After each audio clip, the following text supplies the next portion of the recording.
Bamako ana lamini e cɛ fara muso ka denmisɛn ani mabakɔrɔ Bɔkari Tarawele an bɛ bɛɛ lajɛlen fo ka bɛɛ lajɛlen waleɲuman dɔn bɛɛ lajɛlen ka ni y'an sigilen kunnafoni balan kɛnɛ kan tali i b'a fɔ ko nisɔndiya kɛnɛ jamanadenw sigilen bɛ ka waati mun maa kɔnɔ waati kɛrɛnkɛrɛnnen maa minnu bɛ jamana kɔnɔ jamana kɔfɛ Bɔkari an bɛ bɛɛ lajɛlen fo n'i y'a mɛn ko arajo i b'a fɔ ko lamɛnbaaw ni lamɛnbaaw tɛ anw tɛ Bɔkari min ye foli ye k'o ta ka lamɛnbaaw sɛgɛrɛ o kɔfɛ min ye kalimu tabaw ye Bɔkari an b'olu fo k'u waleɲuman dɔn sabu n'i y'a mɛn ɲɔgɔnna gɔnkonturunbala tɛ i tɔrɔn fila de bɛ duguma n'i y'a mɛn ɲɔgɔnna dɔnnibala tɛ ɲumaga ɲuman de b'i la maa minnu bɛ kalimu ta k'u ka magɔn kɛ kulu ji su ni tile mɔmɔli sengali t'a la olu ka baara bannen kɔ pewu an de b'o ta k'an da don la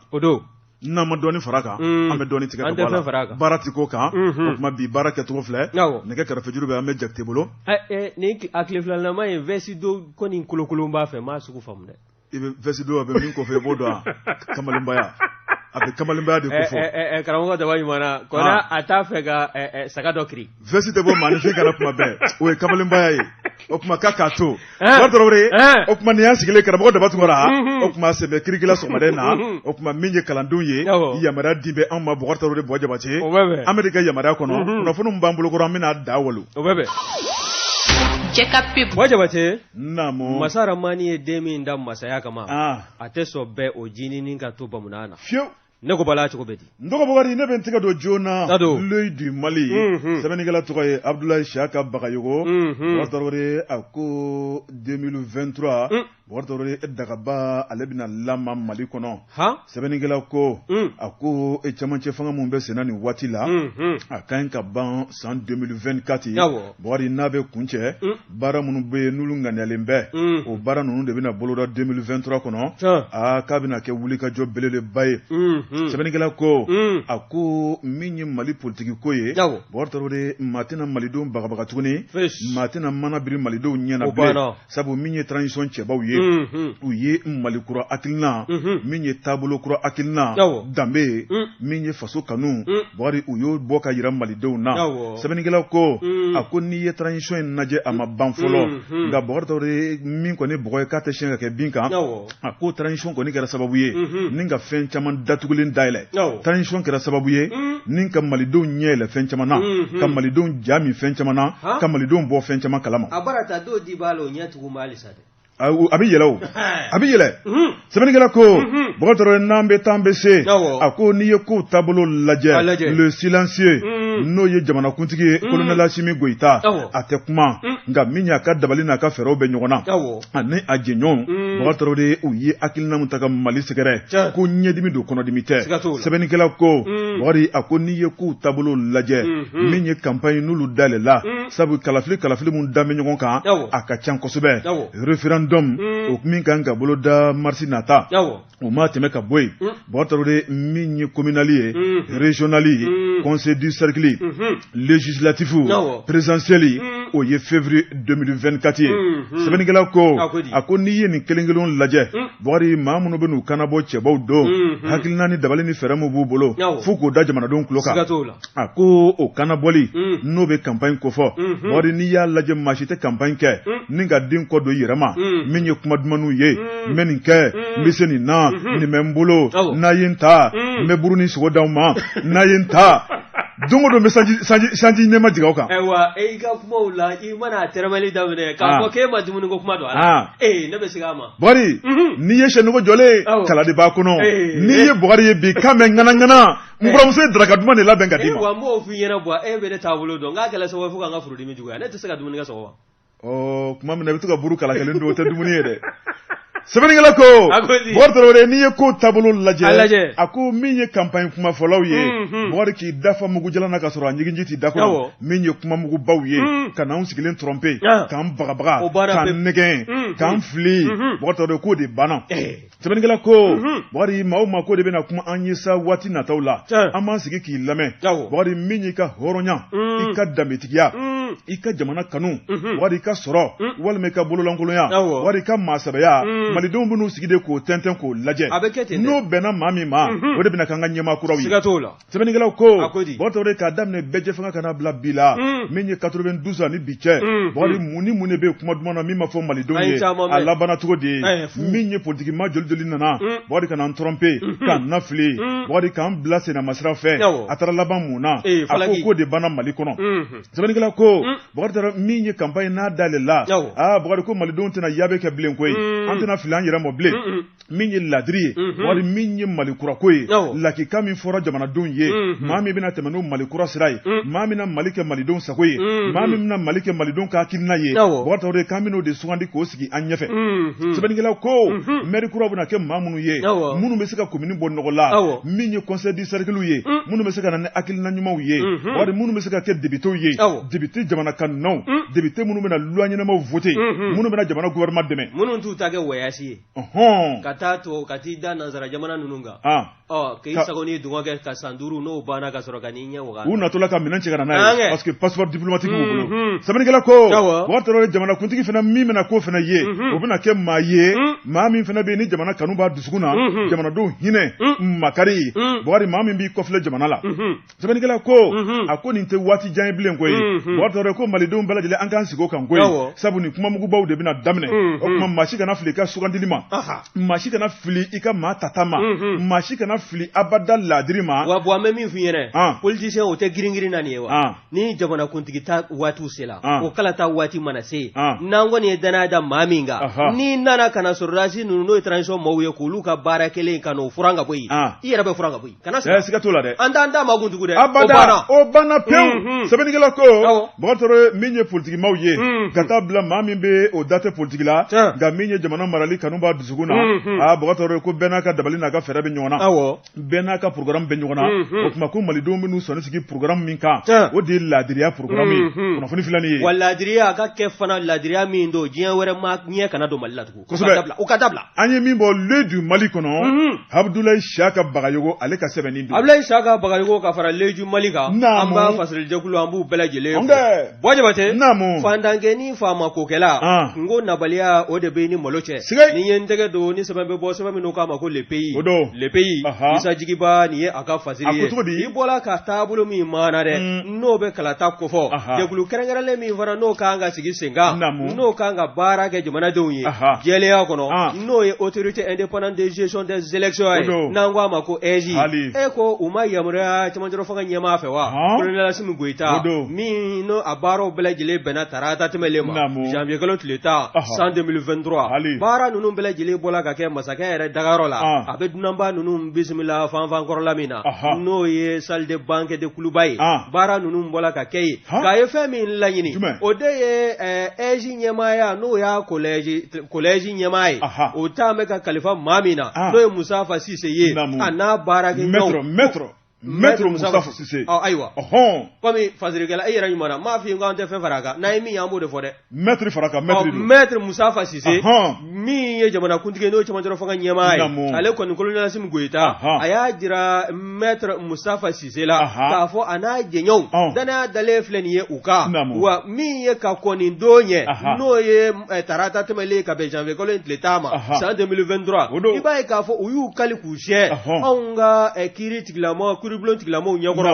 n'o bɛnna octobre kalo tile 20 dɔ ma san 2022 wa n'i ye ko in lajɛ baara ninnu bɛɛ lajɛlen bɔra ka kɛ cour suprême na min ye maa kofɔlen n'o ye maître Musafa Sise a n'a jɛɲɔgɔnw k'u kali k'u siyɛ baara min dan filɛ ka kalifa u la baara in u n'a kɛ ka maliden bɛɛ lajɛlen nimisi wasa min ye kalata ye a ko ɲɛnabɔli min n'o a baaraw bɛɛ lajɛlen k'a minɛ a daminɛ na fo ka taa s'a kuncɛyɔrɔ ma ko jaabi bɔ waatiw nin bɛɛ lajɛlen de taa bɛ ka kalifa autorité indépendante de gestion des élections na n'an ko a ma ko EJ o bɛna baara min kɛ u ko ni min ye u ka mandat ye mandat ko san 7 de taa bɛ ka kalifa u la min kɔni ni a tɛ kurakuraya n'a bɛ wele nanzarakan na ko mandat non renouvelable wa n'i ye ko in lajɛ baara in min ye colonel Assimi Goïta ye a kɛlen kɔ ka yamaruya di u ma maître Musafa Sise n'a baarakɛɲɔgɔnw ma k'u ka nin baara in boloda kalata sɛbɛ o ka sɛgɛsɛgɛ n'o ye fichier électoral ye min maa minnu kan ka bɔ a la olu ka bɔ a la minnu bɛ yen n'olu fana n'olu kan ka don a la o ka fara fichier électoral jama kan o fana bɔlen koyi min ye kalata sɛbɛn ye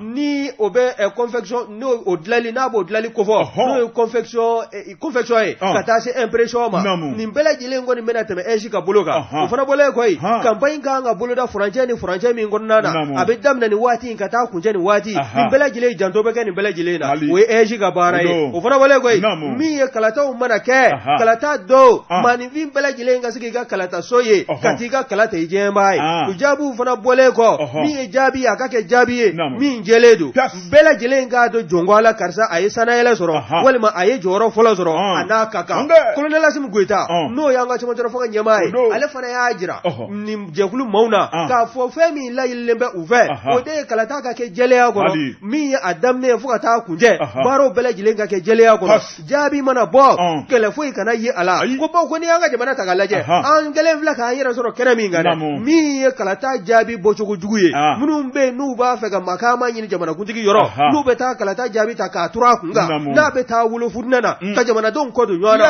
ko taabolo ninnu bɛɛ lajɛlen ka dabila EJ kɔni kan gardement da kan o bɔra colonel Assimi Goïta yɔrɔ ka ɲɛsin u ma nin kun ye sɛbɛn sɛbɛn min n'an y'a sama ka bɔ le pays kɔnɔna na Isa Jigi b'a ka fasiri bɔ Tarawele dusumango tɛ fɔ tuguni na yanni to bɛ suma ale b'a ta bɔ a la ne bɛ n tigɛ dɔn ko kura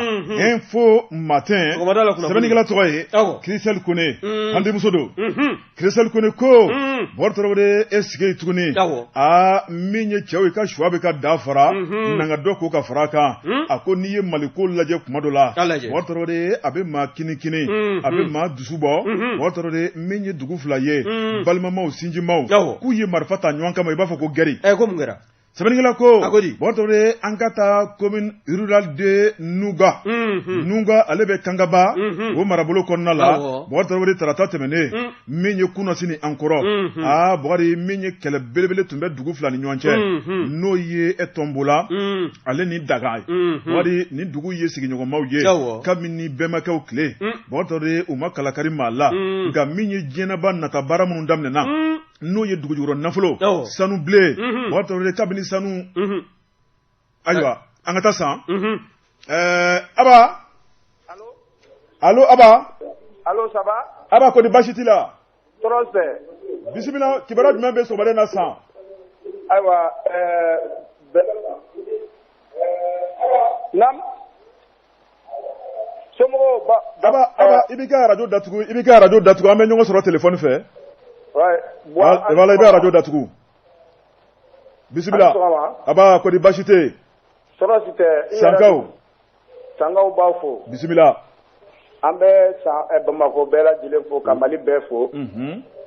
sabula kunu anw sugora 19h Kinbarana an ka poste de contrôle min bɛ yen banbanciw taara bin poste de contrôle in kan Buwa Jabate i k'a dɔn k'a fɔ k'an ka gendarme kelen bonɛ a ni la ayiwa i k'a dɔn k'a fɔ banbanci ninnu kɔni n'i y'a jateminɛ Buwa yɔrɔ ninnu kɔni k'a daminɛ Kinbarana ka taa Waki ka taa Moribila ka taa Kaba yɛrɛ kɔnɔna bɛɛ lajɛlen na bamanciya walew bɛ kɛla ye sanga ni waati bɛɛ lajɛlen na nin bɛ ka a siɲɛ filanan ye u ka nibɔ Kinbarana fɔlɔ la u ka u yɛrɛ ka dagayɔrɔ la n'o y'u ka gendarmerie yɛrɛ ye u ye salon na sini u ye maa kelen bɔnna ni la ani surveillant prison kelen ka t'o faga prison kɔnɔ kunun surata 19h o kɛra poste de contrôle min bɛ Kinbarana min bɛ taa Kucala bolo fɛ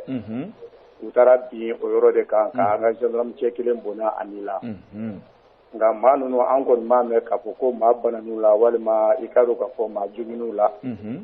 u kɔni y'u ka baara kɛ dɔrɔn ka taa n'u yɛrɛ ye u tun bɛ moto de la wa walima mobili wa u tun bɛ moto la parce que n'i y'a jateminɛ kunun contrôle tun ka gɛlɛn kosɛbɛ Kinbarana parce que Kinbarana ye dɔgɔ ye araba o araba ye donc o bɛɛ bɛ na dɔgɔ la donc ni dɔgɔ jiginna dɔrɔn dɔw bɛ taa donc u y'u profité o de fɛ ka nin baara in kɛ kunun Kinbarana 19h awa n'o tɛ an balimakɛ bi kɔni u bɛna a ka janajaw kɛ inshallah san yan ayiwa maa kelen min bɔnna nin na ale kɔfɛ yalima est-ce que u ye minɛnw dɔw ta ka taa n'u ye walima u ye ta don minɛnw na i n'a fɔ u y'u dɔn fɛn kɔrɔ ye donc u ye ta don poste yɛrɛ la ka poste jeni ayiwa ka yarɔ kɔnɔ n'u ye nana yɔrɔ la dɔrɔn u bɛ jeniw de kɛ ka tɛmɛ n'u yɛrɛ ye u ye poste kɔni jeni ka minɛn fɛn bɛɛ k'a bɛɛ jeni awɔ ayiwa aba Naam. vraiment nin kɔni kɛmɛ degun ye bi nka ni ala sɔnna ma an ka jɛ an ka dugawu kɛ Ni ala sɔnna. ayiwa n'ala sɔnna an bɛ ɲinɛ nin kɔ don dɔ Inshallah ni ala sɔnna. ni bɛɛ kɔnɔ laban b'i bolo An bɛ min fɔ dɔrɔn k'a fɔ jamana ɲɛmɔgɔw ye ko hakili to an ka mara in na sabula san kɛra région kura ye fo effectif ka caya san kosɛbɛ mais malgré que GMS bɛ yan mais fo ka effectif de caya pour que baara ninnu bɛɛ bɛ se ka kɛ cogo min na donc o kala sabula san région bonyana kojugu n'i y'a jateminɛ san fo ka taa tomi yan fo frontière la a bɛɛ ye san mara dɔ ye sisan donc ko ka effectif de ka kɛ ka jamana ka se ka sécuriser ka ɲɛ voilà n'i ye jateminɛ i ka dɔn k'a fɔ majɛ dɔɔni bɛ yen hali bilen fo k'o majɛ ninnu dafa de ayiwa o de tun ye kibaruya laban ye tabarikala o kuma an b'a fɔ sa min fatura ala ka hinɛ la amin ala k'an famana ɲɔgɔnna wɛrɛ ma amin merci ala ka dugawu minɛ merci bien ko bɛ lamɛnbaa bɛɛ fo Bakari Tarawele nin tun ye radio Centre ni karate la aba o kuma an ka ciden kɛrɛnkɛrɛnnen don san marabolo la fɛn o fɛn n'a bɛ aba de bɛ k'an da n'an ɲɛ n'an tulo ye o kuma an b'a fɔ a ka weleli la hali bi n bɛ tɛmɛ ni sɛbɛn ye n'o ye info matin Christelle Kone ale ka sɛbɛnni ye Bakari Tarawele a ko tombola ale ni Dakan ni dugu fila ni ɲɔgɔn cɛ Bakari Tarawele i b'a ye k'a fɔ tarata don sigi kɔni a ma diya a ko kabini nin dugu fila kɛra sigiɲɔgɔnma ye Bakari Tarawele nin ɲɔgɔnna fitinɛ jugu maafa jugu ni bɔ Bakari Tarawele nin y'o siɲɛ gale sɛbɛnnikɛla yira k'a fɔ tarata don sɔgɔmada nɛgɛ kaɲa 8 waati min ye kumaw yɛlɛla ɲɔgɔn kan Bakari Tarawele i b'a ye k'a fɔ baaraw daminɛ ni nin ye kuma jugu fɔ Bakari kuma jugu fɔ bannen bɛɛ lajɛlen kɔni kari ka taa don i ka so kɔnɔ nin k'i munumunu ka maramafɛn ɲini o maramafɛnw sa min sera ka bɔ ni bese minnu sera ka bɔ ni marifa ye Bakari Tarawele u nan'u jɔ min ye soforokun na Bakari nɛgɛden kɔni k'a fili ɲɔgɔn kan sɛbɛnnikɛla ko nin bɛɛ lajɛlen sɔrɔla fɛn min fɛ o de ye min kɔni ye sous-préfet ye ale kɔni ye yamaruya dɔ di Bakari Tarawele dugu dɔ ma i b'a ye k'a fɔ nin k'a yira k'a fɔ u bɛ kɛlɛ la yɔrɔ min nɔfɛ n'o y'u faciɲɛko ye o tuma faciɲɛko de bɛ bi sabu sanu ye bɛ dugu kɔnɔna na Bakari Tarawele sanuko de kɛn bɛ kɛlɛ ye bi fitinɛjugu Bakari min kɔni nafoloko ye a ko n'i ye kɛlɛ o kɛlɛ misi kunkoloko nɔfɛ datugula nɔfɛ ko don sɛbɛnnikɛla ko Bakari Tarawele n'i ye jateminɛ kɛ min kɔni sous-préfet ye ale de ka décision o tuma kɛlɛ in kɔni de wolola o la a y'a yira k'a fɔ min ye daga ye ale kɔni yamaruya di olu ma Bakari min ye kɛnɛ dɔ kan o tuma k'o ye olu ka kɛnɛ i b'a dɔn k'a fɔ min ye fandɔla ye n'o ye tombola ye olu kɔni y'a yira k'a fɔ k'u tɛ sɔn bi sabu n'i y'a lajɛ jamana ɲɛmɔgɔw yɛrɛ tun ye wulikajɔ kɛ Bakari Tarawele min kɔni ye décision dɔ tun bɛ ka kɔrɔnin ko annuler o b'a yira k'a fɔ ko yɔrɔ in kɔni a kuma ka bila fɔlɔ sɛbɛnnikɛla ko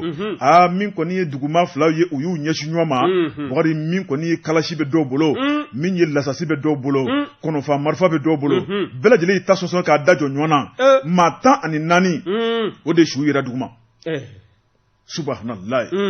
Bakari Tarawele sɛbɛnnikɛla ko a ko maa 24 Bakari olu sɛbɛkɔrɔ joginna olu taara joona mobili la ni kana n'olu ye Gabriel Touré la Bamako yan a ko kɛlɛ in bɛ wuli tuma min na min ye u ka kapu ye Bakari n'o ye directeur du centre d'animation pédagogique ye Bakari Tarawele ale kɔni ye laɲini kɛ lakɔlidenw fɛ o tuma min ye denmisɛnw ye ko fiɲɛ dɔ bɛ ka wuli sisan a tɛ fɛ abada ka kɛ gɔngɔn ye ka denmisɛnw to kilasi kɔnɔ sabu denmisɛnw bɛ kalan na yɔrɔ min na dɛ kɛlɛ in wulila yen de min ye denmisɛnw yamaruya dira lakɔli karamɔgɔ ma u ka denmisɛnw labɔ kilasi kɔnɔ bɛɛ lajɛlen k'i ka so sɔrɔ joona Bakari Tarawele min ye denmisɛnw bɛ so tuma min na mugu kan mɛnna min kɔni ye kɛlɛ ye sa Bakari a jilajara k'a daminɛ tarata don 8 heures fo minuit kɛlɛ bɛ sen na maa si ma se ka taa kɛlɛ lajɔ sɛbɛnnikɛla ko a ko ni kɛlɛ in kɔni jamana ɲɛmɔgɔw yɛrɛ ma communiqué kɛ k'a ɲɛsin jamanadenw si ma k'a yɛrɛ k'a fɔ ko tasuma jugu bɛ jamanadenw fila ni ɲɔgɔn cɛ Bakari Tarawele a ko kɔni dara dɔ i b'a fɔ ko jakumabo a ko min kɔni ye dugudenw ye u dabali banna munna ma fɔ diɲɛ ye a ka se ka dɔn min b'olu ka marabolo kɔnɔ min kɔni ye hakilina ɲumantigi dɔw ye olu kɔni wulila ka taa se u ni ɲɔgɔn cɛ u ka ɛlɛn u ka sabali min kɔni fitinɛ man ɲi sigiɲɔgɔnmaw ni ɲɔgɔn cɛ u bɛnbakɛw ye sigi kɛ ka se bi la u ma deli ka marifa ta ka ɲɔgɔn fa munna bi sanu nɔfɛ u bɛ ɲɔgɔn fa min ye jamana ɲɛmaaw ye Bakari Tarawele sigi kɛmɛ ka makɔnɔni kɛ mun ni mun de bɛna bɔ nin ko in na jɔn ni jɔn de b'a ko ɲɛfɛ jɔn ni jɔn de kan ka jalaki Bakari Tarawele jɔn ni jɔn ni olu de bɛ nin ko in juma Bakari Tarawele janko ka se ka fitinɛ wuli sanuko nɔfɛ a ko a baara ta n'an m'an cogo dɔn Bakari Tarawele sanu nɔfɛ bi Mali kɔnɔ bi ko fana kɛlɛ dɔ wulitɔ la tuguni dɛ bon an bɛ min f'i ɲɛna sariya dɔ bɔla an ka sariya sunba kɔnɔna k'a ko dabila o de kɛn bɛ ka nin ko ninnu caman caya hali suyɛli ni bɛnkanni kɛ jumɛn ma fa ni ma fa ka jo ki fa ben o banaw an ti kan ko blo la wa o di fana kembe ka ko ni bon tɔrɔ sɛbɛnnikɛla y'a yira k'a fɔ n'o ye Christelle Kone ye min y'ale yɛrɛ kɔni dabali ban a kuma in ma fɔ jamanaden si ye k'a daminɛ tarata don fo ka na bila bi la a ko dalen bɛ dɔn a ko min kɔni lakɔliso minnu bɛ yen u bɛɛ datugulen bɛ nin waati kɔnɔna na denmisɛnninw bɛ yira la a ko min kɔni ye dugudenw ye bɔgɔ tɔrɔ ko maa minnu ɲangata sɔrɔ maa 24 na o ye musolakaw de ye sabu a kɛlɛ waati musolakaw de tun ka ca kɛnɛ kɔnɔna la olu de ye marifakisɛ sɔrɔ wa k'olu de ye beseda sɔrɔ ka caya kosɛbɛ o kuma nin ko in k'a tɛna se ka to tan cogo la dugu fila n'o ye Tombola ale ni Daga Kangaba marabolo la commune rurale de Nunga kunnafoni filɛ nin ye an ye min bɔ info matin kɔnɔ Christelle Kone ale ka sɛbɛnni don an bɛ taa Amedi fan fɛ Jɛka pub k'a ka feerefɛnw lakodɔn nɛgɛ kanɲɛ 12 sera Bamako k'a fɔ jiginɛw ka bonyamasegi bɛ aw ye Bon Traoré hali bi i bolo don Bojabase ni yen tɛgɛ don ni sɛbɛn bɛ bɔ sɛbɛn min k'a ma ko lɛnɛpana Ablaye Jara Jarakɛni nin ye a ka fasiri ye Ablaye ko min ye bingani wale ko a t'a la ka kɛ halisa anw ka jamana a camancɛ bolo ka taa kɔrɔnfɛla la wa ni ye ko in ta k'a lajɛ min ye Masina ani Tenengu Bamajiya walew Bamajiw kɔni olu bɛ zolen da la ye sanga n'a ka waati hali n'a sɔrɔla kuma dɔ la a zolen da cogo a tɛ ɲɛ u bolo i y'a ta k'a lajɛ Ablaye Jara ka fɔla min ye Tenengu ani Masina ye janvier kalo o tile 10 tɛmɛlen san 2023 n'i ye ko in ta k'a lajɛ wuladafɛla a fɔ su kotɔlani b'a ye k'a fɔ min ye nin Bamajilaka ninnu ye u nana ni ka se ka ja ni k'o da anw ka finitigilakaw tɛmɛtɔla ɲɛ wa n'i ye ko in lajɛ min ye axe ja ani Jafara bɛ ni ɲɔgɔn cɛ min bɛ Tenengu kɔnɔna na n'i y'a ta k'a lajɛ Mopti mara la nin kɔni u taara muru pɛrɛnta minnu bɛ o don sirakunbaw la min ni bolimafɛn walima adamaden mana yɛlɛ a kan a bɛ pɛrɛnni ye wa n'i y'a lajɛ n'a bɛ wele ko engin explosif improvisé o y'o baara dɔ de boloda Jani Jafara bɛ o furancɛ kɔnɔna na Mopti mara la kɔni wa a kɛla sabu ye mugu pɛrɛnta in kɔni taara wolo fɛn min na o de ye ninbɔ ye anw ka maaw n'o y'an ka sɔrɔdasilakaw n'o ye forces armées maliennes ye olu wulilen bɛ k'a fɔ k'u na taa relève de kɛ min ye relève kɛlen kɔ minnu tun bɛ yen n'olu ye maakɔrɔw ye relève kɛbaaw taara minnu nɔrɔ bila olu jigitɔla nin baara in de bolodala ka bila u ɲɛ maa b'i yɛrɛ ɲininka yalima nin ko ninnu b'a la ka kɛ cogoya jumɛn na ɲininkali bɔn bɛ ka kɛ fasiri kɛ b'a fɛ n'o ye Ablaye Jara ye Ablaye ko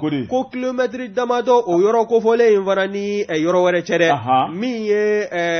o wuladani u su kelen kɔnɔna na min ye Kɔmara ni Masina cɛ ye i b'a ye k'a fɔ u nana nin baara dɔ wɛrɛ boloda ye min kɔni ni ka taa jan da anw ka maaw ɲɛ anw ka maaw tɛmɛtɔla min y'anw ka sɔrɔdasiw ka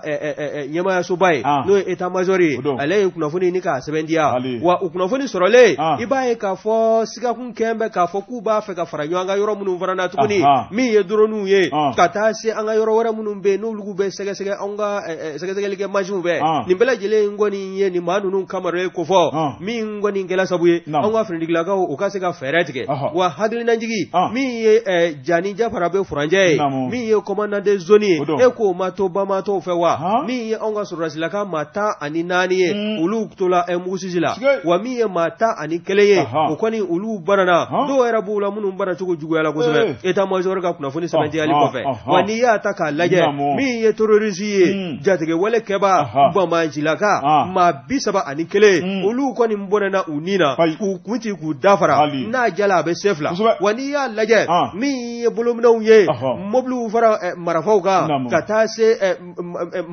minɛ wɛrɛw ma olu kɔni bɛɛ lajɛlen kɔni tiɲɛna nin kɛlɛ senfɛ ni ataki fila in a kɛlɛ sabu ye n'a fɔ n y'a f'i ye cogo min na maa 14 anw ka sɔrɔdasilakaw la olu kɔni faatula 11 olu banana min ye 31 terroriste la olu kɔni kuncila k'u dafara wa n'i ye état major ka kɔrɔfɔ lajɛ a kɔni y'a jira k'a fɔ anw ka maaw kelen kɔ ka wulikajɔ kɛ i b'a ye u yangala nin Bamajilakaw ni dugumana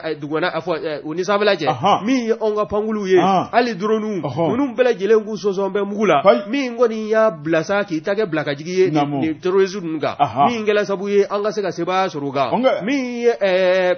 katibati masina ye olu kon de bala kan bamanji wala ni ka buluda mofti mara o kon nana wani ya laje bamanji laje kulu wara fana bey munu ngoni be wuli ka jola masina fe bulina ulu kon invara kembe ka jira ka fo na make usawe akoni ka tinabla mi yonga fini digla ko wi ulu fana kembe ka jira mi ni bamanji la ko wi nu ma sege ulu fana tina sege jamana dun nu bulumne ulla kanalilla jamana selege nani kon nana ni ngwe sebe mina ya sama ka bo elle de bana kon nana abla ijara aka fasere ni tokoma majo bolo FIFA fenatina do ne ben tike do ngokura le déclic sebenigala to e madame Diko Flamuso bortorore ako angata tabakoro wari minye logements sociaux ako mali logements sociaux ko akara kataba naniye bortorore adaborani nganiamu ye bortorore ko malidin do be munu keme kangani awara taninga logements sociaux segere wari jango akunyi adakolo miseka chika ko bampeu sebenigala ko ako minyi transition nyemawiye bortorore nu sigilemo ka wuli kujo nu willa kujo uku chesri bortorore sabu mado de be feka wunu ngani ya juya ke wari minyi logement sociaux ko ni to tinya ni mangoya ningo tako segere bortorore janko ifantani munumbe adaboro mamunu kamo nu ye desebato ye adaboro mamunu kamo dungata talisete mamunu ye bortorore janko kaseka sosoro tokola kalo kalo uka tromo ni sarafu ka tasoku taye bortorore ko alaban alakina abina yelema sebenigala yira ka fo ako minyi sikaskali baro do boludara o sikaskali konna la war ni ye logement sociaux ko yere laje abe minyi maminka marakono o de OMH war minyi OMH akimana jema abe ulu de ka dangane kono minyi adiliye minyi to sebenu ye minyi awulika jona sikaskali ye abe de buluka marakono wa wati dolango afligu mbolo akokole mbolo lugu de fafe kuye a commission chikaboy kanani kurai voilà ne kuma bedi office malende labita ne kuma bedi utala ga bara imangere wa uga ministry brema kamena abako be kalama bortorore sebenigala ko ako ni yeko tabolo laje ako sigasigali rapport do bora o sigasigali bogari ninga ta terrain reka kata jati do mboka laje bogari nyegwen o kuma barabe ka ke todi terrain ka kasura makeni paminye toroki classe kono bortore fali ko ni ka yira sange korode obekeo sebenigala ko malien furada mate strat lelemne ako ni yeko tabolo laje bortore so min jera ko desebato mamunun be utisiga million soro ninga sojo ka kusakwe bortorode ninga ke hine ani makari deme ni deme bortorode okuma ko sonu akuma lembe uluma kwe ako min ko ne so batan keme fla ani bisheki bortorode minyulu kunganko kuma be no yitabakoro ye bortorode uya seka ka laje minyi so keme woro ani bidru ye bortorode utrasoro ulu de be location na amado kamo utrasoro mawra de bokano be location na kono e ba di luanzela munu ya soro o ta yuma yere ngo do ta nubu ta ge saka marayoro ani misi marayoro munu ya soro ulubu yere halala sodo kono dugu kono yane utame do mbla location ay sebenigala ko bori minye so keme woro ani biduru ye ulube location na ma woro bolo botorode uya sega alibe so keme sheki ani bi kononton ani sheki bori utara soro kangari mun dara sotugu ye ko mashi kana magaika so la fuka tafoka a bara war sarala ka ban utara soro lu koni modification ke ka R+1 o manga ka étage kelen faro ka soga sebenigala ko botorode alibi uya momo ka sega duni du dani da botorode utara so bisabani nani wara soro ye bori ulu fene modification ko ka so la R+2 ka étage fila le so sanfel Jafariado sebenigala ko botorode menye momalu ye wari utara laje utara soro so basaba so keme kononton ani biworo ani keme kononton utara soro magamakulu la okuma dira tuko bana obe odi tuko kelena okuma ulube uga nolai sebenigala ko wari ali bi menye so batan ani keme fulani bisheki ye wari utara soro min koni so basaba ani keme ani sheki wari utara soro min koni annexe dobe ulu fene keme ko dilan ola ninga modification ke malien fele ka bonde sebenigala ko bortorode ni ya laje minye so bafla ni keme ni biwolon fla ni nani utara soro lu datukulen ben peden abarata dun kle dimbe utigi mode uje na kono fana ka kle datuku kata udame fa wara fe bomogo ya dame jalai sebenigala ko uga sebendo à chaque fois na fura ko fenge ayina na uga papier oyi iba soro mugo do timina ga dide uga papier be do mute passer ute so soro abada nene bene sebenigala ko bortorode i ye min fɔ o waati sera sisan o kuma min ye so dɔ bɛ yen olu kɛmɛ so marayɔrɔ misi marayɔrɔ saga ani sɛ walima nakɔ sɛnɛyɔrɔ salati ni ka taa bila min ye nanayew la olu de fɛn fɛn ne bɛ du kɛnɛ ma ye nakɔ sɛnɛyɔrɔ logement sociaux sɛbɛnnikɛla ko bɔgɔtɔrɔ de maliko filɛ nin ye dɛ min ye office malien de l'habitat bɔgɔtɔrɔ de i b'a ye k'a fɔ ka taa bila min ye direction nationale de l'urbanisme ye bɔgɔdi o kuma min kɔni ye logement sociaux ko ye ko n'u ma jɛ k'u tigɛ di ɲɔgɔn ma min ka dan siri nin hakilina juguw la bɔgɔtɔrɔ ye min kɔni tɔgɔ tiɲɛ kɔni tɛmɛ k'u sɛgɛrɛ sabu so in a tile ma di nin kama fiyewu a dira de ni tile dir'i ma don min na bɔgɔtɔrɔ o dugusɛjɛ walima o dugusɛjɛ filanan i k'i ka minɛnw ta ka yɛlɛma o fana ye tiɲɛ i k'i ka minɛnw cɛ ka yɛlɛma nka e tɛ minɛn cɛ so bɛ di location na i bɛ dɔwɛrɛ kɔnɔ e tɛ minɛn cɛ i bɛ jardin boloda i bɛ dɔwɛrɛ kɔnɔ walima saga ni misiw ni so bɛ i bɛ dɔwɛrɛ kɔnɔ a ko min ye logement sociaux ko ye a dawula bɔra la a danbe bɔra la a daraja bɔra la ala ni hakilina jugu tigilamɔgɔ fɛ ale min ye baara ɲuman in daminɛ dɛ jɔn ko a la hali sini maa minnu bɛ yen n'u ka u bɛ k'u ka wari sara i b'a kalama ko fɛn fɛn nana ale kɔfɛ ka logement sociaux ko in k'a mɔnɔbɔ k'a baaraw boloda ka taa minnu bɛ ka u ka tɔrɔmɔɲɔ sara kalo la dɛ logement sociaux ko la ATT ka tile la olu sisan taw ta ka ca ni ATT ka mɔgɔw ta ye voilà ATT y'a dabɔ ɲumanya de kama k'a bɛrɛ bɛn maaw ma i b'a sara k'a sɔrɔ i ma tɔɔrɔ ani makari nka bi a kɛra ko wɛrɛ y'an bolo bɔgɔtɔrɔ de a ko min ye nin so 10 ani 200 ni 80 na i b'a ye k'a fɔ ko 155 o kuma k'olu dira fufalaki o kuma ko fɛnɛ b'a la o ye jamana ɲɛmaaw ye sete maa minnu ye enquête de quoi la n'o ye o bɛɛ kɛ ka ban e n'a ka kan se t'i ye i ka dabali t'a ye o ye jamana jɔyɔrɔ ye o ye jamana yɛrɛ jɔyɔrɔ ye o kuma kunnafoni wa i b'a dɔn yɔrɔ in fana na dɛ n ko dɔw fana bɛ taa u ŋana mun ko o feere maaw ma i bɛ dɔw tigɛ o la minnu fana n'o fana man kan mali don a bɛɛ de bɛ ye yan kunnafoni filɛ nin ye an ye min bɔ Déclic kɔnɔ Mariam Diko ale ka sɛbɛnni don Mariam Diko ka fara journal le Déclic kan an b'u bɛɛ lajɛlen fo wa jabatɛ a ye n lamɛn ka kulusi jalasiri o b'a sɔrɔ i b'i ɲinw de bolo ni ye n tɛgɛ don ni sɛbɛn bɛ bɔ sɛbɛn min k'a ma ko reflet d'Afrique asi nin ye a ka fasiri ye asi ko ni maa bɛ degunna bi ni maa bɛ ala k'i tɛgɛ nkoni k'i ka firifiri bi ni maa bɛ ɲɛji suguru la bada ko de ye hôtel Radisson Collection o baarakɛlaw ye ko n'i y'a ta k'a lajɛ ni ma tɔɔrɔ tɛ ni ma tɔɔrɔ ye o t'a mɛn ka baarakɛlaw sɛgɛrɛ k'a minɛ kabi waati min i bɛna don hôtel in dafɛ n'o ye dunanjigiso in ye hôtel Radisson Collection i y'a dɔn a tɔ fɔlɔfɔlɔ o de tun ye Sheraton ye Sheraton de yɛlɛmana k'o kɛ Radisson Collection ye nka bibi in na min ye baarakɛlaw ye olu minnu kɛn bɛ sabu ye n'u ka wulikajɔ n'u ka siɲɛna a bɛ kɛ sabu ye hôtel a kɛsu a ka giriya ka nafolo mugu yara ka don a kɔnɔ olu kɔni bibi na u ka baara a gɛlɛya bɛ u bolo min ye baara ye ni yɛlɛna misali n'o ye fasiri kɛbaa ye ni yɛlɛna 7h nɛgɛ kaɲɛ 7 sɔgɔmada nɛgɛ kaɲɛ 7 e bɛ to baara la sa fo sufɛ nɛgɛ o kaɲɛ 19 o y'a sariya ye awɔ 7h à 19h o de ye sariya ye bon ni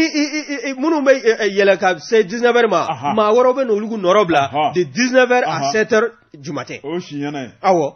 wa n'i ye ko in ta k'a lajɛ lɛrɛ 11 fo ka se 12 ma nin baarakɛla ninnu b'o de kɛ minnu bɛ yen n'o b'a porte belebele ninnu sama waasa mobilitigiw ka don walima minnu bɛ anw sennamaw an bɛ don da minnu fɛ ka se k'o dayɛlɛ anw y'an n'an ka sakiw ka don e ko ninnu bɛɛ lajɛlen tɛ nimisi gɛlɛya kɔnɔ bi wa n'i y'a lajɛ u kɔni kɛn bɛ k'a jira k'a fɔ hali kɔsa in na misali dɔ ta la o ka directeur administratif et financier n'o ye dafu ye a kun kɛn bɛ ka dala jɔla in dɛ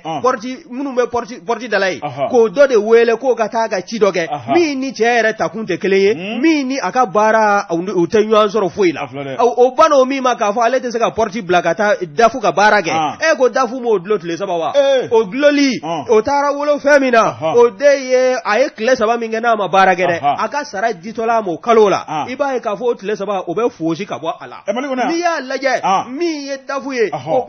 b'a la k'i yɛrɛ minɛ ala ye Radisson Collection kɔnɔna na o fana bɔlen koyi lotolitigi yɛrɛ ale kɔni a bɛ wuli ka jɔ la hali n'a sɔrɔla a y'a lawuli baarakɛlaw bɛɛ lajɛlen jamana baara ntanya o ka se ka kɛlɛ nka bibi in na n'a sɔrɔla a t'a kalama a fɔtɔ filɛ ye a ye nin ye nka wa n'a b'a kalama a baara a bɛ se ka bolo kan cogo min na baarakɛlaw ka lafiya baarada la ko wa k'a fɔ k'i bɛ na k'i bɛ baarakɛlaw ka lafasali tɔ jɛkulu dɔ sigi sen kan n'o ye comité syndical ye k'o tɛ kɛ Radisson collection kɔnɔ n'Ala y'i cɛ a la e bɛ nimisa kojugu wa n'i y'a lajɛ hali ni ko kɛl'i la a kunfɔyɔrɔ t'i bolo wa n'i banana i ka baara i bɛ na k'ali n'i bɛ fofo i disi kan wa n'i ye ko in lajɛ a si ka kɔrɔfɔ la a si ko min ye Radisson collection ye a kɔni a sela waati ye sa min ye jamana ɲɛmɔgɔw ye u k'u kɔfilɛ nin ko in na o jɛkulu dɔ fana bɛ yen min sigi bɛ lotuli ninnu fana ka baarakɛlaw u sɛgɛsɛgɛli kama wa o baarakɛla ninnu n'a yɛlɛma u b'a la ka baara kɛ a hakɛ kɔnɔna na wa u ka hakɛ bɛɛ lajɛlen sabatilen don wa nin bɛɛ lajɛlen de kan ka lajɛ wa n'i ye ko in lajɛ ko ne kɛn tɛ nafigi ye Radisson collection kɔnɔ wali e kɛn bɛ ɲɛmɔgɔ ne kɛn tɛ ɲɛmɔgɔ ka sabara jɔsila ye e tɛ nimisi wasa sɔrɔ i ka baara la sanga n'a ka waati i ni dogulen don sanga n'a ka waati gɛrɛndɛ ta an bɛ ka ɲɛsin i ma wa ɲɛtugu ka yɛlɛ u b'i dulon wa i duloli o kɔni o y'a ɲuman ye n'o t'i bɛ gɛn fu Mali kan dafu ye malien droit t'i bolo malien don n b'a sugu dɔn wa fadirikɛla ma sɛbɛn a kɔni ko dafu k'o kɛn bɛ Ala denni ye nin ko in bɛ yen a mɛnna sa koyi ko bɛ nin kalama n'a t'a kalama a fɔtɔ fila yɛrɛ ɲi n'o tɛ a tɔgɔ ka di kosɛbɛ dɛ jamana kanuna don a ye ɲumanya caman kɛ a ye misiriw caman jɔ a ye wari caman taa misiri jɔ n b'a dɔn o kɔni o kan ka siran adamadenw ka hakɛ ko bɛ tɛ ni kalama n b'a dɔn a tɛ ni kalama awɔ n'a t'a kalama a fɔtɔ filɛ ɲi min y'a ka dafu ye a kɔni kɛn bɛ Ala ye baarakɛlaw bolo bi Radisson collection kɔnɔ nin kun ye sɛbɛn min n'a y'a sama ka bɔ reflet d'Afrique kɔnɔ asi a ka fasiri don bon Traoré an k'an kunja ni te fila ye sabu Mali ko tɔ ye dusukasi ye yaasa ni te wasa an bɛ tila ka segin ka na o bɛ bɛn cɛ ka pip k'a ka feerefɛnw lakɔ Bɔjabate ni ye n tɛgɛ don ni sɛbɛn bɛ bɔ sɛbɛn minnu k'a ma ko l'indépendant o don l'indépendant nin ye maa min ka fasiri ye o ye Musa Sayon Kamara ye Musa ko min ye janvier kalo nata tile fo janvier kalo tile 14 nata ye dɛ san 2023 e ko hakilina in yɛrɛ tɛna daminɛ o la wa k'a kɛ seli ye jamana seleke 4 kɔnɔna na min ye jamana ka yɛrɛ ye min ye souveraineté ye an ka yɛrɛma hɔrɔnya bada o sɔrɔlen a bɛ bila o minɛn kɔnɔna na waasa min ye nin hakilina ye bɛɛ lajɛlen ka se ka bɔ a kalama an ka ministres ka laadala ɲɔgɔn ye min n'o bɛ kɛ kunun ko janvier kalo tile 11 san 2023 kɔrɔfɔ in bɔla ni k'a da ministres bɛɛ lajɛlen tulo kan bɛɛ lajɛlen ka fɛɛrɛ tigɛ wa kɛrɛnkɛrɛnnenya la an ka ministre min ni o ɲɛsin bɛ an ka refondation ko ma la refondation de l'État ale kɔni n'o ye Ibrahim Ikasa Mayiga ye ale a kɔni a ciw ta la ni k'ale de kɛ a ko tigi ye waasa min ye hakilina in ye a bɛ se ka don bɛrɛ la cogo min na n'i y'a ta k'a lajɛ a sɔrɔla mun fɛ hakilina jigi janvier kalo tile 14 san 2022 ka taa se ɲinɛnsan 2023 o janvier kalo tile 14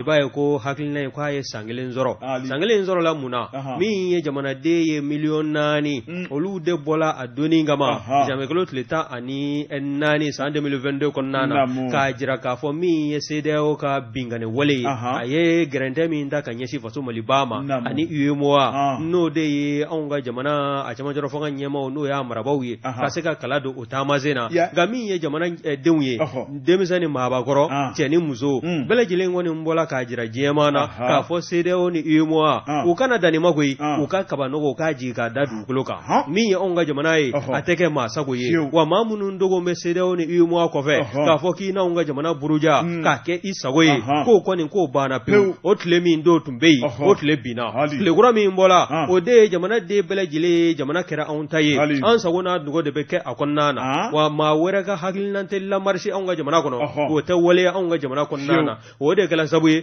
min ye janvier kalo ye tile 14 nata o kɔni a sɛbɛn bɛ gafew bɛɛ lajɛlen kɔnɔ n'o ye faso ka gafew ye n'o ye journal officiel ye k'a jira k'a fɔ o don kɔni mana se ka jamana den min don nina n'Ala ye si kalifa an na i n'a kɛ seli ye k'a kɛ ɲɛnajɛ ye wa min ye anw ka lakɔlisow kɔnɔna ye ko kalan kɛrɛnkɛrɛnlen n'o ye walanda kɛrɛnkɛrɛnlen ye o bɛ ta ni ka ɲɛsin anw ka souveraineté ko ma n'o ye anw ka yɛrɛma hɔrɔnya sɔrɔli ani an kɛlen an yɛrɛ ta ye an sago n'a dungɔ bɛ an yɛrɛ la o kɔni o walanda o ka ta ni ka ɲɛsin lakɔlidenw bɛɛ lajɛlen ma nka yanni kala ka daminɛ a bɛ daminɛ ni fɛn min ye janvier kalo tile 14 sɔgɔmada n'a bɛ bɛn sibiri yɛrɛ ma o de ye anw ka jɔnjɔ n'o ye faso Maliba jɔnjɔ ye drapeau vert jaune rouge o kɔni o bɛ yɛlɛ jamana seleke 4 bɛɛ lajɛlen kɔnɔna na wa min ye jamana yɛrɛ fasa ye n'o ye hymne national ye o bɛ da ka tugu a la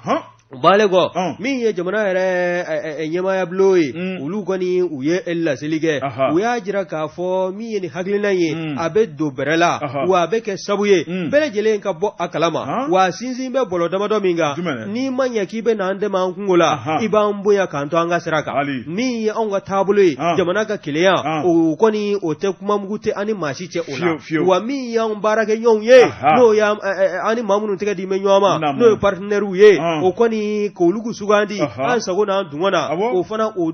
danganiya o bɛ di anw yɛrɛ ma maa tɛ maa sugandi k'o ɲɛsin anw na o fana bɔlen koyi min ye jamana ka kelenya ye o baalen kɔ min ye choix de partenaires ye o fana ka to anw bolo o baalen kɔ min ye anw ka jamana ye an sago n'a dungɔ fa ani anw ka jamana a kelenya ko a bɛ se ka jidi ka taa fɛ cogo min na nin bɛɛ lajɛlen kɔni de bɛna ta ni k'a yakubaya janvier kalo tile 14 o natɔ o kɔnɔna na san 2023 nin kun ye sɛbɛn min y'a sama ka bɔ lɛnɛbana kɔnɔna na Musa Saɲɔn Kamara a ka fasiri don Bukari Tarawele ne bɛ n tigɛ don joona wari min ye info L ye a na kɛ sɛbɛnkura ye sɛbɛnnikɛla a tɔgɔ ye ko Bintu Keyita Bintu Sarama Bukari Tarawele a ko e sigi wari a ko min ye labɛn ni masiri dɔ tun bɛ farafinna wari a dabɔra labɛn mun kama e ko a tɛ ka yɛlɛmani ka kɛ hakilina wɛrɛ ye de sɛbɛnnikɛla ko a ko min ye cɛlafɛn dɔ bɛ yen wari n'o ye masiri belebeleba ye farafinna ka masiri don n'a ko baya Bukari Tarawele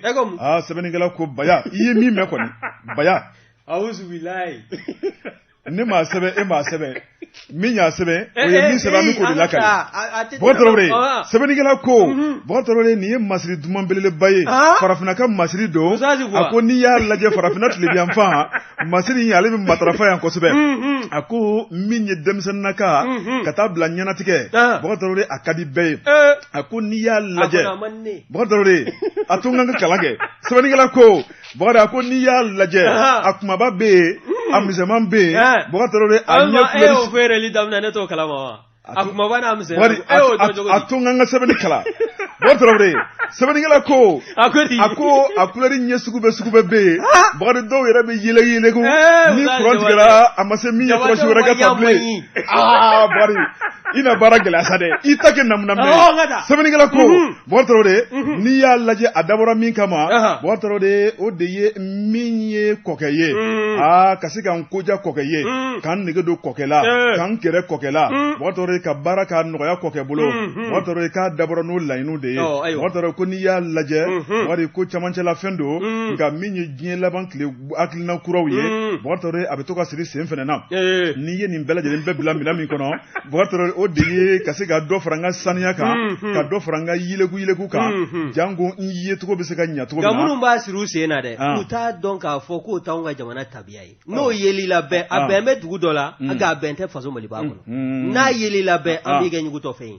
an bɛ hakilina dɔ ta ka ɲɛsin ma k'a sɔrɔ hali n'a sɔrɔ hakilina tɛ e yɛrɛ Bukari Tarawele sɛbɛnnikɛla y'a jira k'a fɔ a ko kabini lawale la an ka cɛkɔrɔbaw ko a ko bomosi ni fɛn mun mana da Bukari Tarawele siga foyi t'a la tulukala n'o bɛ wuli ko ye Bukari ko tɛ maa ka kuma dɔn ye Bukari kabini lawale la sabu n'i y'a lajɛ maakɔrɔba kuma don tulukala ni fɛn min bɛ da dɛ bomosi n'o de bɛ wuli i ye kuma fili e y'a yɛlɛma o turugala ni min bɛ da bomosi n'o de bɛ wuli ko ɲɛmaa bɛ n balakaw de bolo zana in b'o de yira cɛw mana ci a kuma fɔ cogo gwɛlɛ kan n'u sera so kɔnɔ nɛgɛnɛgɛni bɛ kɛ k'a bɛɛ sɔrɔ wa nin bɛɛ b'a jira k'a fɔ ko fanga b'an balakaw la kojugu u ka sɔn sa n'aw sɔnna an b'an sago n'an baara banna Bukari Tarawele sɛbɛnnikɛla ko a ko min ye baya ye Bukari ni k'a tɔgɔ yɛrɛ fɔ ka nɔgɔ bɔ a la a ko baya kɔni dabɔra fɛn min kama sokɔnɔfɛn don Bukari Tarawele min ye furukɛ ye Bukari Tarawele ni k'o bɔ a ja kan k'o bɔ a dabolo kan k'i gɛrɛ a la k'i suma diya ye Bukari Tarawele ko labɛn de don Bukari Tarawele maa wɛrɛ ɲɛ ma ɲi ka d'a kan bilen min ye furukɛ ye a ko n'i y'a lajɛ Bukari Tarawele sɛbɛnnikɛla ye min sɛbɛnna n'o ye Bintu Keyita ye o tuma min kɔni ye tafe kunkuru ye k'a bɛ da o de kan n'o fana tɔgɔ ko Penteliw Bukari n'i y'a lajɛ nin bɛɛ lajɛlen bɛ masiri de ko fɔ a ko n'i ye bita in lajɛ a ko Bukari n'i bɔra n bɛɛ da kan i bɛ Penteliw de ye kɛnɛma Bukari min ka kɛ drapeau ye i bɛ baya de kɛnɛma Bukari i sigilen i bɛ moto kan Bukari Tarawele i ɲɛ b'a kun de la kɛnɛma fɛn min ye masiri ye so kɔnɔ o kɛn bɛ kɛnɛmafɛn ye wa ni ne y'a ye bɛɛ n bɛ sin ka dɔ de fara n ka vitesse kan n kana ye siɲɛ fila a lajɛli man di ya a man di n ye amai nyama alla jeli mandiye Bokar Tarawele sɛbɛnnikɛla ko a ko n'i y'a lajɛ sokɔnɔfɛn kɛra kɛnɛmafɛn ye kɛnɛmafɛn dɔrɔn tɛ dɛ Bokar Tarawele a kɛra télévision yɛrɛ ye bɛɛ lajɛlen ɲɛ b'a la paratatata danbe tɛ bilen maloya tɛ bilen sanbe tɛ bilen a ko min kɔni ye kungosi ye Bokar n'an dun man cogo dɔ o bɛ ka dɔgɔya a ko fɛn mun ye sokɔnɔfɛn o bɛ ka kɛ burujafɛn kɛnɛma a ko fɛn mun kan k'i nege don cɛ la k'i gɛrɛ cɛ la n'o kɛra burujafɛn ye o bɛ i nege bɔ cɛ la Bokar Tarawele a ko min y'an balakaw ye Bokar Tarawele ko min bɛ f'u ye n'o ye Bintu Keyita ye u ka lajɛ u ka segin kɔ u k'u jogo dilan u ka cɛw bonya Bokar Tarawele u k'u yɛrɛ bonya Bokar Tarawele min kɔni ye fɛn mun b'i koja i cɛ ye n'o de kɛra i nege bɔli i cɛ la o b'a yira k'a fɔ baara ma k'a kɛcogo la a ko n'o tɛ n'i ye baya lajɛ Bokar a tɔgɔ yɛrɛ fɔli gansan k'o ka di cɛw ye janko k'a ye i ɲɛna a tɔgɔ fɔli gansan ko o ka di cɛw ye Bokar Tarawele ko cɛ caman de bɛ yen n'u ɲɛ dara kan u bɛ haba haba n'u ɲɛ dara kan u bɛ nisɔndiya f'u bɛ yɛlɛ fiɲɛ fɛ ka sɔrɔ foyi ma kɛ sɛbɛnnikɛla ko Bokar Tarawele Bintu Sarama ye min sɛbɛnɛ a ko min kɔni ye musolakaw ye Bokar Tarawele ko fɛn de bɛ f'u ye sa u k'a lajɛ u ka yɛlɛma don kow la ko nɔn tɛ ko diɲɛ kɔni bɛ ka taa kɛra jugu de kan dɛ Ala m'an kisi la maa tɛ kocogo dɔn fɛn mun kan ka koja cɛw ye n'o de bɛ ka u nege bɔ cɛw la ko sini ma ko baara bɛna kɛ cogo di kunnafoni filɛ nin ye an ye min bɔ info L kɔnɔ a ka bi bɔli don info L usazi Buwa Jabate i wanya manyi dɔngala kɔrɔfɔ ɲɛna Bokar Tarawele cɛgana tɛ sogo feerela nka a tɛ pasalen fɛ awa i ka dumuni misali ninnu o de bɛ Bokar Tarawele nin bɛ dan sigi an ka bi kunnafoni la Bokar ka bɛɛ lajɛlen fo ka bɛɛ lajɛlen waleɲuman dɔn waati sɛbɛkɔrɔ korona